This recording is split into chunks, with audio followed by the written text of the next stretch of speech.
میرا اس وقت کیا کام ہے کہ میں مان لوں؟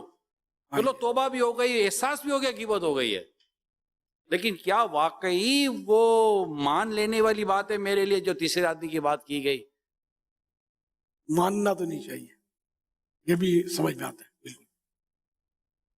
خبر واحد ہے، اور جو کہہ رہا ہے وہ تو فاسق ہوا نا، اور فاسق کی خبر ویسے معتبر نہیں ہوتی. ایسے بزرگوں کے اقوال بھی ہیں نہیں کہ وہ بالکل، آپ تسلیم نہیں کرتے، مطلب کہ یہ تو فاسق ہو گیا. فاسق کا کیا اعتبار؟ فاسق یہ اصطلاح ہے، وہ بہت خطرناک، فاسق بہت برا بندہ ہوتا ہے.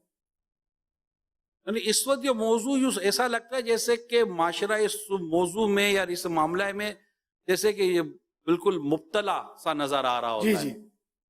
اس سے تو اللہ ماشاء اللہ کوئی بچے، باقی تو تقریباً معاشرہ اس میں مبتلا ہے. ایسا لگتا ہے کہ آپ نے جو بھی ارشاد فرمایا اگر کوئی سیریس لے لے کہ اب مجھے یہ بات کرنی کوئی نہیں ہے، تو مجھے لگتا ہے کہ شاید اس کے بعد بولنے کے لیے اتنا مواد بھی نہیں ہوگا.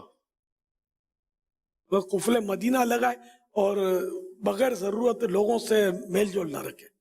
ہاں ضرورت ہے، نیکی کی دعوت دینی ہے یا کاروباری مجبوریاں ہیں تو بس اپنے وہ پوائنٹ ٹو پوائنٹ بات کرے. تو بھی پھنسنے کے چانس تو لوگوں سے ملا. اس دور میں تو بچنا بہت مشکل ہے، کیونکہ وہ خود کریں گے، آپ نہیں کریں گے، سننا پڑے گا. اب آپ تو یہ بھی تو یار ہے ابھی نا، وہ نہیں گیا، وہ جو گیا نا یار، مجھے تو یار بالکل میں چپک گیا تھا، جان نہیں چھوڑ رہا تھا. آپ پہنچے نا السلام علیکم اور دوسرا گیا تو اس کے بارے میں اگلا بولے گا آپ کہاں جائیں گے؟ مدینے. تو وہ تو سیدھا بولے گا گیا نا یار، چپک گیا تھا یار، بڑی مشکل ہے. اچھا آپ آ گیا. ہاں یار آپ آ گئے، جان چھوٹی ہے، اب اس کے جانے کی بات ہے. دماغ خراب کر دیا تھا میرا یار، وقت چاٹ گیا تھا. وہ کتنی اس پر بیچارے پر وہ، اور جب وہ تھا تو مسکرا کر ہنس ہنس کر یہ کر رہا تھا، اور جیسے گیا اس کی کوٹنی شروع کر دی. یہ ماحول تو ہے یہاں. وہ غیبت بہت بڑا گناہ. بہت غیبت اتنا بڑا گناہ ہے کہ وہ تو اس کے تو اتنے عذابات ہیں. حضرت انس بن مالک رضی اللہ عنہ سے روایت ہے، سرکار دو عالم صلی اللہ تعالی علیہ وآلہ وسلم نے ارشاد فرمایا، جب یہ معراج کرائی گئی تو میں ایسے لوگوں کے پاس سے گزرا جن کے ناخن پیتل کے تھے اور وہ ان ناخنوں سے اپنے چہروں اور سینوں کو نوچ رہے تھے. میں نے پوچھا اے جبریل یہ کون لوگ ہیں؟ انہوں نے کہا یہ وہ افراد ہیں جو لوگوں کا گوشت کھاتے اور ان کی عزتوں کو پامال کرتے تھے. اللہ مان. ایک اور حدیث پاک میں اللہ کے پیارے حبیب صلی اللہ علیہ وآلہ وسلم کا فرمان ہے، جس نے دنیا میں اپنے بھائی کا گوشت کھایا اس کے پاس قیامت کے دن اس کے بھائی کا گوشت لایا جائے گا اور اسے کہا جائے گا تم جس طرح دنیا میں اپنے مردہ بھائی کا گوشت کھاتے تھے اب زندہ کا گوشت کھاؤ. اور وہ چیخ مارتا ہوا اور منہ بگاڑتا ہوا کھائے گا. کھانا پڑے گا نا اس کو. یہ مردہ بھائی کا گوشت کھانے سے مراد غیبت کرنا. تو یہ تو اتنی عام ہے کہ جس کی انتہا نہیں. غیبت کی تباہ کاریاں، یہ کتاب مکتبۃ المدینہ کی، اس کو پوری پڑھ لینی چاہیے. اگر پڑھے بہت عرصہ ہو گیا تو ذہن نصیب دوبارہ اس کو پڑھ لیا جائے تو یہ کہ ایک بار پھر تازہ ہو جائے گی، ورنہ شیطان ایسی باتیں جلدی بھلا دیتا ہے آدمی کو. جتنے بھی مدنی مذاکرہ دیکھ اور سن رہے ہیں، نیت بنائیں اور کہیں نہ غیبت کریں گے نہ غیبت سنیں گے. ایک بار پھر نیت کے ساتھ اللہ ہمیں توفیق دے، ہمیں گناہوں سے بچائے، اس بیماری سے اللہ ہمیں نجات دے. اور ایک بار پھر کہہ دیں نہ غیبت کریں گے نہ غیبت سنیں گے، نہ غیبت کریں گے نہ غیبت سنیں گے، نہ غیبت کریں گے نہ غیبت سنیں گے. حضرت ابو ہریرہ رضی اللہ عنہ سے روایت ہے، رسول اللہ صلی اللہ علیہ وآلہ وسلم نے ارشاد فرمایا تم میں سے کوئی شخص اپنے بھائی کی آنکھ میں تنکا دیکھتا ہے اور اپنی آنکھ کو بھول جاتا ہے. حضرت عبداللہ بن عباس رضی اللہ عنہما فرماتے ہیں جب تم اپنے ساتھی کے عیب ذکر کرنے کا ارادہ کرو، یعنی بیان کرنے کا ارادہ کرو، تو اس وقت اپنے عیبوں کو یاد کرو. اپنے عیبوں کو یاد کریں گے تو ظاہر دوسرے کے عیب سے توجہ ہٹانی ہوگی، نہ کرنا ہی نہیں، بلکہ میں زیادہ عیبدار ہوں، ہے نا. ایک انگلی ہم دوسری طرف اٹھاتے ہیں، 3 انگلی اپنی طرف ہے، لیکن اپنے کو دیکھ کہ تو کیسا ہے. افسوس وہ ایک محاورہ بھی ہے کہ دوسرے کی آنکھ کا تنکا تو نظر آ جاتا ہے لیکن اپنی آنکھ کا شہتیر نظر نہیں آتا. اب آپ نے اپنی اسی کتاب میں ایک نسخہ بھی دیا ہے کہ اگر ہم مل کر کوشش کریں کہ اگر کوئی ایسا ماحول ہو تو ایک کہہ دے توبو اللہ استغفر اللہ. جب یہ شروع میں رسالہ اور کتاب آئی تھی تو یہ چلا بھی تھا اور اسلام میں کہہ بھی دیتے تھے، لیکن بعد میں پھر آپ نے بھی چند دفعہ توجہ دلائی کہ غیبت نہیں تھی تب بھی یہ تو ہوئے گا. اب اس میں کوئی تھوڑا مسائل جانتا ہوگا نا، اس کے سامنے یہ غلطی کی نا توبو اللہ کی، تو اس میں بھی اس مسائل جاننے والا امتحان ہو جائے گا، اس کو جھاڑ دے گا. اگر جھاڑ دے گا تو یہ بھی مصیبت میں پڑا.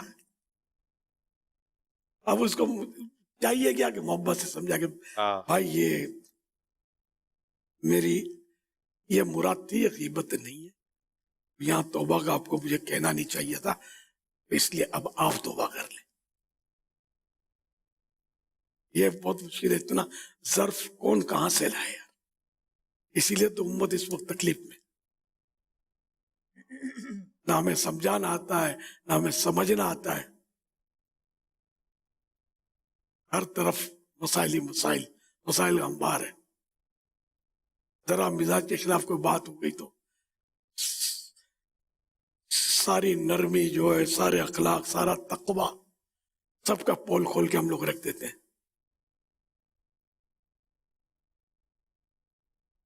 صلو علی الحبیب صلی اللہ علی محمد.